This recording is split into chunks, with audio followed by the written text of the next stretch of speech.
Quiero que busque ahí conmigo en su Biblia el libro de Eclesiastés, Antiguo Testamento, Eclesiastés, después de Proverbios. Sí, ahí está. Busque ahí el libro de Eclesiastés. 11, versículo 5. Es solo un versículo. Lo leemos ahí.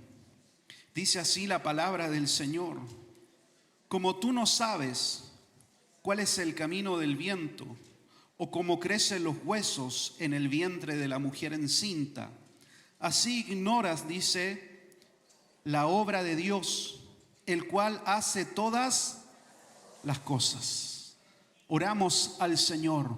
Padre, gracias porque tengo la oportunidad ahora de compartir, de hablar de tu palabra. Señor, dame gracia, unción, Señor, de nuevo para poder compartir lo que tú has puesto en mi corazón, lo que tú has hablado a mi vida. Sea tu gracia, Señor, sobre nosotros en esta mañana. Y venga tu palabra, Señor, a guiarnos, a direccionarnos, a alentarnos, a alimentar nuestra fe, Señor, y a direccionarnos en el camino correcto siempre, Señor. Gracias, Jesús, en tu nombre, Rey. Amén y amén. Puse como título a este mensaje Conectando los puntos. Y quiero partir explicando algo. Cuando yo era niño, y acá está mi mamá, no sabía si iba a estar o no, pero acá está, había un lema en mi casa, que nosotros íbamos al colegio siempre, y siempre era siempre, ¿sí? Lloviera, lo que fuera, paro, cualquier cosa, íbamos al colegio siempre. Y a veces llovía, nosotros esperábamos ahí en las noticias que dijeran que se suspendían las clases. Era nuestra única esperanza, pero no llegaba. Muchas veces no llegaba y mi mamá tenía una frase y nos decía: Santiago es una ciudad que llueve. Por lo tanto, ustedes van a tener que el día de mañana ir a trabajar igual con lluvia. Así que íbamos de todas formas al colegio. La única oportunidad para no ir al colegio era que estuviéramos enfermos, ¿sí? Ahí no nos mandaban. Y si teníamos fiebre, ahí estábamos acostados en la camita. Y había algo muy particular, porque si ese día coincidía, ¿sí?, con día de feria, nos compraban ahí algo en la feria. Y cuando éramos pequeños nos compraban cuentos de estos libros para pintar o leer. Y dentro de esos libros, yo no sé si usted recuerda, o quizás lo hace ahora con sus nietos ahí, que existen unos libros que solo son puntos, ¿sí? Y cuando uno es niño lo va dibujando los puntos y los va conectando. Y de pronto aparece, emerge una figura, ¿sí? El típico perrito de orejas grandes, el elefante, el patito, y uno lo va coloreando. Pero cuando uno mira el libro, no hay nada, aparentemente. Solo son puntos inconexos uno de otros. Pero cuando uno los va trazando con el lápiz, va tomando forma. Y esa forma va teniendo después un sentido, hasta que aparece la figura frente a uno. Y uno ahí ya ve el animalito y puede comenzar a dibujar. ¿Me siguen en el concepto, en la idea? ¿Amén? ¿Sí? A veces en nuestras vidas hay circunstancias que nos toca vivir que no entendemos y que parecen desconectadas unas de otras y que parece que no tienen sentido lo que estamos viviendo, enfrentando. Y vienen muchas preguntas en el corazón, surgen muchas preguntas al Señor. Y ahí vienen esos diálogos con Dios: ¿por qué a mí? ¿O por qué estoy enfrentando esta vivencia? ¿Qué sentido tiene lo que estoy viviendo? ¿Por qué a mí me toca experimentar esto? Yo le he hecho muchas veces esas preguntas al Señor, porque hay situaciones que desde mi mirada no tienen sentido de pronto estar viviéndolas o enfrentando. ¿A dónde va a llevar esta situación que yo estoy viviendo hoy? a dónde me va a llevar el Señor a través de lo que hoy estoy viviendo. Pero por sobre la vivencia y por sobre el dolor o la situación que puedo estar viviendo, hay algo más profundo, y es mi confianza en el Señor. Y es creer siempre que el Señor tiene control y dominio sobre mi vida, y descansar en la fidelidad y el amor de Dios sobre mí. Sé que es un proceso difícil. Cuando uno está en la vivencia, no quiere que alguien se acerque y le diga, confía en Dios. ¿Sí? Porque cuesta, es difícil. Pero es parte de lo que el Señor trabaja con cada uno de nosotros. Dios es el que va haciendo de cada vivencia nuestra. Si nosotros rendimos nuestro corazón al Señor, Él toma cada vivencia y comienza a darle un sentido mayor, más profundo que solo el dolor de lo que podemos estar viviendo, enfrentando. Fue el Señor, como dice la palabra, el que creó los cielos y la tierra, el que ordenó en medio del caos que existía, que cada cosa fuera tomando su lugar y su ubicación. Fue Dios el que separó, dice, la luz de las tinieblas, las aguas, dice, de las aguas, y cada día fue creando algo. Fue el Señor el que dio sentido a todo lo que hoy existe. Y cuando nosotros despertamos y podemos ver después de un día de lluvia la cordillera de los Andes, vemos la majestuosidad de lo que el Señor creó. Amén. No tenemos aún el cuadro completo de nuestras vidas. No hasta que estemos en la presencia de Dios, en la eternidad. Debemos aprender y aceptar que nuestra comprensión de pronto es parcial de la obra que Dios está diseñando en nuestras vidas. Aún no tenemos toda la imagen, todo lo que el Señor está formando, todo lo que el Señor está creando, pero confiamos en que estamos en las mejores manos, en las manos del Señor. Nosotros no podemos ignorar esta verdad. Él está trabajando a favor de nuestras vidas.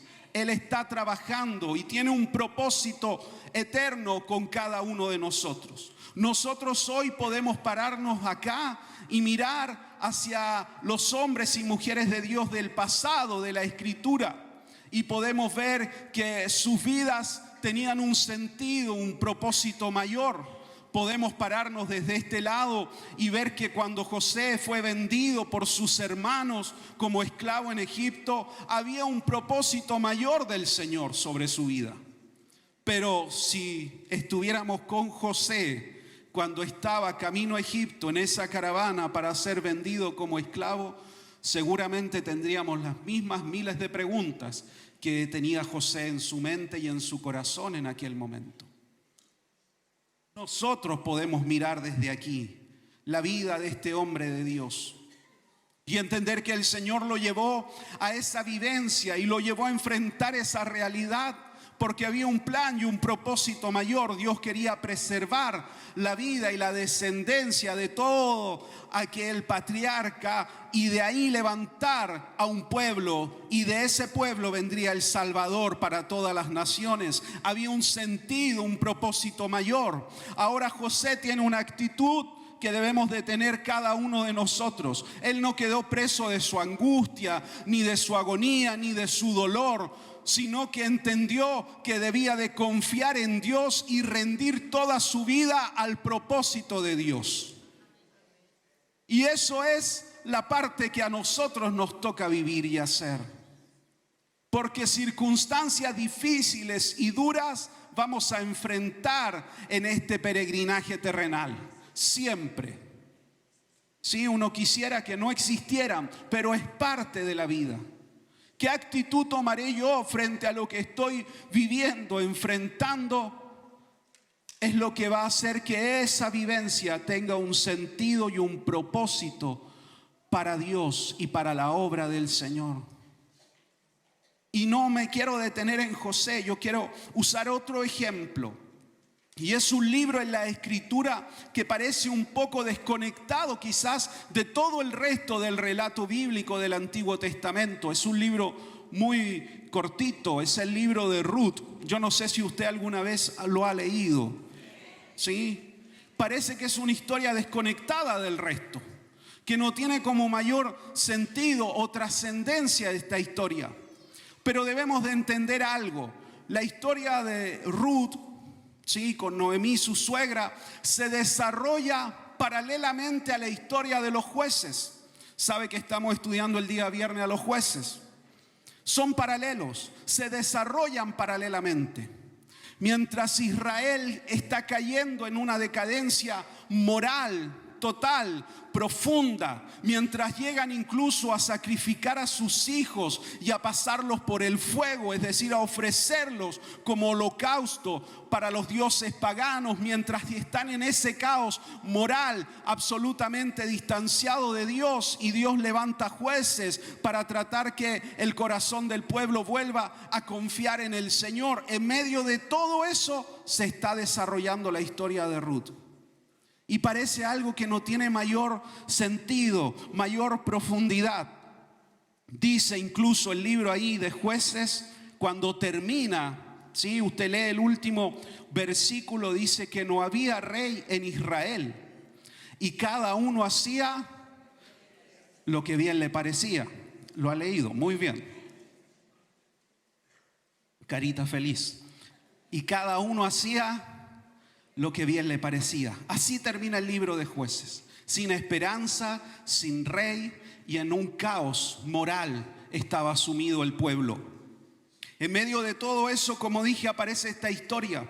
La historia de Ruth parece no tener mayor sentido, pero Dios tenía un propósito profundo con esta mujer moabita y con Booz, que llegaría a ser su esposo. Dios estaba levantando una familia. En medio de todo ese caos, Dios estaba levantando una familia para cumplir su propósito. Porque Dios utiliza a las familias para bendecir y sanar la tierra. Dios utiliza nuestras familias. Dios utilizará tu familia.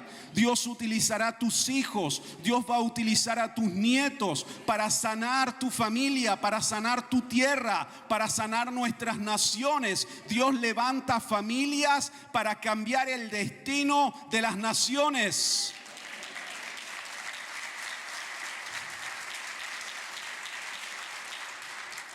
Y hay una familia aún más grande, que es la familia de la fe. Dios levanta su iglesia, que es la familia de la fe, para restaurar, para sanar, para levantar, para dar sentido de propósito. Todo eso lo hace el Señor por medio de la familia de la fe, que es la iglesia. Eso debe de ser la iglesia. Eso está en el diseño y en el corazón de Dios. Esta historia de Ruth nace o comienza con que ellos se trasladan, dejan ahí Israel, Belén, se van a los campos de Moab, están allá casi 10 años. ¿Y qué sucede? Hay una tragedia, muere el esposo de Noemí, mueren sus hijos, es decir, el esposo de Ruth y de Orfa, y quedan sin ningún varón en la familia. Quedan en un desamparo total. Y deciden entonces, en este caso Noemí, regresar, porque se escucha la noticia que Dios ha vuelto a bendecir, ha vuelto a dar pan a la casa de pan. Y ahí regresan y se da esos diálogos que son quizás las palabras más hermosas que expresa Ruth, porque ella decide quedarse con su suegra. Decide acompañar a Noemí. Orfa se va, Ruth permanece. Y ahí ella le dice: tu Dios será mi Dios. Donde tú vayas, yo iré. Y ella le dice, muy humanamente: no tengo nada para darte. Soy una mujer quebrantada por la vida. No tengo nada para darte. Ya no tengo hijos que te puedan redimir, que se puedan casar contigo, que cambien tu historia. Y tú no puedes esperar que pasen los años. Pero ella decide acompañar a su suegra, quedarse con ella. Y no solo quedarse, sino confiar y creer en el Dios de Israel. Ahí se produce esa decisión, lo que nosotros podíamos decir una conversión. Porque ella da, sí, toda su fe, la deposita ahora en el Dios de Israel. ¿Está conmigo? Hay una tragedia, pero encuentra a Dios. Y cuando uno se refugia en Dios, Dios comienza a escribir una nueva historia en nuestras vidas. Yo creo eso con todo mi corazón. Cuando yo me refugio en el Señor, cuando yo me encuentro con Dios, Dios comienza a escribir una nueva historia en mi vida. Llegan de vuelta. Noemí llega y ahí se da ese diálogo donde dice: ya no me llamen más Noemí, llámenme Mara, porque he sido quebrantada. Se da toda esa situación, pero hay que alimentarse, hay que sustentarse. Entonces Ruth decide ir a los campos a buscar alimento, porque había una costumbre que no se segaba, no se recogía todo lo del campo, se dejaba una pequeña parte sin recoger para los más pobres, para los más desamparados. Y ahí es donde va Ruth a buscar esos despojos que quedan sin segar. ¿Está conmigo? Y llega a este campo que era de Booz, este varón. Y en algo tan humano, tan natural como buscar el sustento diario, el Señor derrama gracia sobre ella y favor. Dios está no solo en el templo, Dios nos sigue, Dios está. Donde usted está, el Señor va con usted. El Espíritu Santo habita en su corazón. Y ahí donde usted dice: ¿cómo voy a parar la olla hoy? ¿Cómo lo hago? Ahí viene la gracia del Señor. Y Dios abre puertas, y Dios da favor, y Dios derrama gracia, porque somos sus hijos. Y Él está al cuidado de nosotros. No estamos huérfanos, no estamos desamparados. Tenemos un Padre eterno que está en los cielos y está preocupado de cada uno de nosotros. Dios no es un Dios indolente a nuestra necesidad, a nuestra realidad. Por eso, dentro de la ley de Moisés dejó establecido que aún los más necesitados tuvieran para alimentarse, para segar, que no recogieran todo. Y Booz era un hombre temeroso del Señor, porque respetó aquel principio. Podía haber cegado todo. ¿Quién lo iba a fiscalizar esa realidad? Si era un tiempo donde cada uno hacía lo que bien le parecía. Pero él era un hombre temeroso de Dios. Y por causa de ser un hombre temeroso de Dios, Dios permitió que fijara sus ojos en aquella mujer. Y esa mujer era una mujer ya llena de gracia y de favor de Dios. Y Booz encontró una esposa y formó una familia. Pero el favor de Dios estaba sobre él, porque era un hombre temeroso y misericordioso con los que menos tenían. ¿Está conmigo? Sin saber, ella estaba en ese campo. Y él era un pariente cercano, es decir, que podía redimirla. No era el primero, pero sí era un pariente cercano. ¿Qué significa que podía redimirla? Que podía tomarla como esposa, para que no se perdiera la descendencia de aquellos hombres que habían fallecido, y pudiera acogerla. Ahí hay toda una figura de lo que Cristo hace por cada uno de nosotros. Él nos ha redimido, Él nos ha comprado, Él nos dio libertad. ¿Qué sucede? Que en esto no hay casualidad, hay propósito de Dios. Sino que detrás de todo esto estaba la mano del Señor. Esta mujer, como dije, halló gracia delante de los ojos de este varón. Y él decide redimirla, decide casarse con ella. Y por 10 años ella estuvo casada, nunca tuvo hijos. Y ahora el Señor no solo la bendice, haya gracia y favor, sino que abre su vientre y tiene un hijo. Y comienza Dios a formar esta familia en medio de todo este caos moral, en medio de toda esta crisis. Dios comienza a formar una familia. Todo parecía una historia más de tragedia y malas decisiones, de pérdida. Pero Dios usó todo aquello para mostrar gracia y favor. Era una viuda más dentro de muchas. Eran tiempos de guerras continuas. Pero cuando ella decidió refugiarse en aquel que es esposo de la viuda y padre del huérfano, en el Dios Todopoderoso, en el Dios de Israel, su historia de vida comenzó a cambiar. Cuando decidimos, aún en medio de todas estas situaciones que nos pueden rodear, confiar en el Señor, nuestras historias de vida comienzan a cambiar. Como dije, la historia de Ruth es paralela a toda la historia de los jueces. Y lo dijimos juntos, el libro de Jueces termina con aquella frase: no había rey en Israel y cada uno hacía lo que bien le parecía. ¿Y cómo termina el libro de Ruth? Dice que termina, ¿sí?, diciendo que Booz engendró a Obed. Obed engendró a Isaí. E Isaí fue padre del rey David. Dios tiene un propósito mayor, superior a lo que yo puedo ver o entender, porque sus planes son más altos, más elevados que mis planes. Su comprensión es mayor de lo que yo puedo ver. ¿Quién fue consejero de Dios? ¿O quién le ha enseñado a Dios? Dice la Escritura. Nadie. Él sabe. Él tiene un sentido de propósito con cada uno de nosotros. El libro de Ruth termina dando esperanza, diciendo que va a haber un rey, que va a nacer un rey. Y ese rey es David, que vendrá a restaurar a través de él, a través de la vida del profeta Samuel, el diseño de Dios para su pueblo. Dios, en medio de este caos aparente, trabajó sobre una familia, y a través de esta descendencia nació el rey David.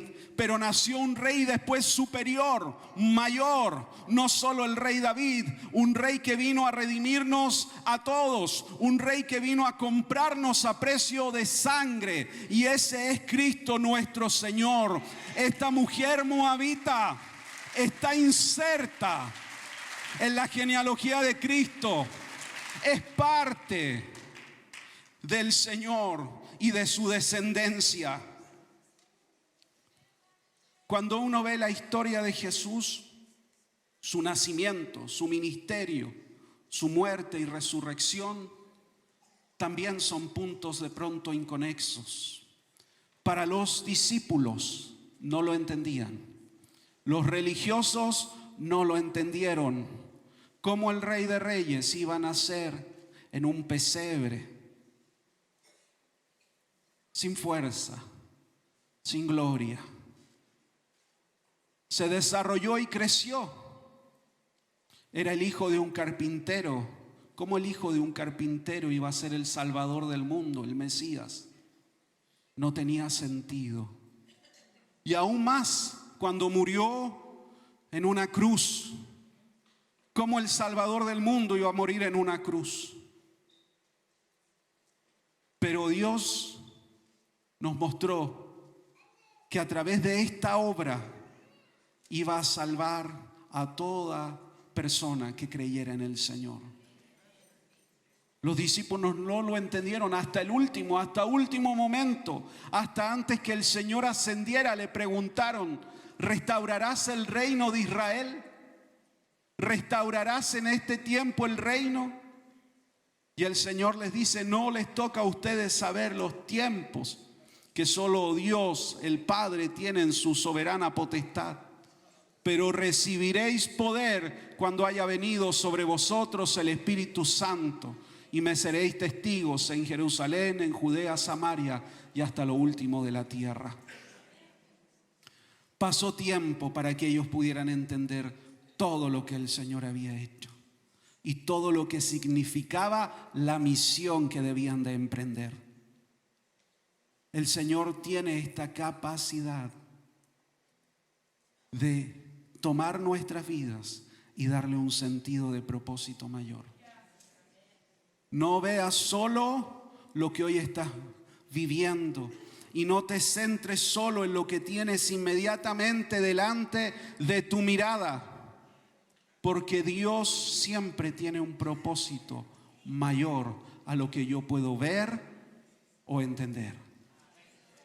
Y aunque a veces no entiendo, confío en que Él sabe lo que es mejor para mi vida.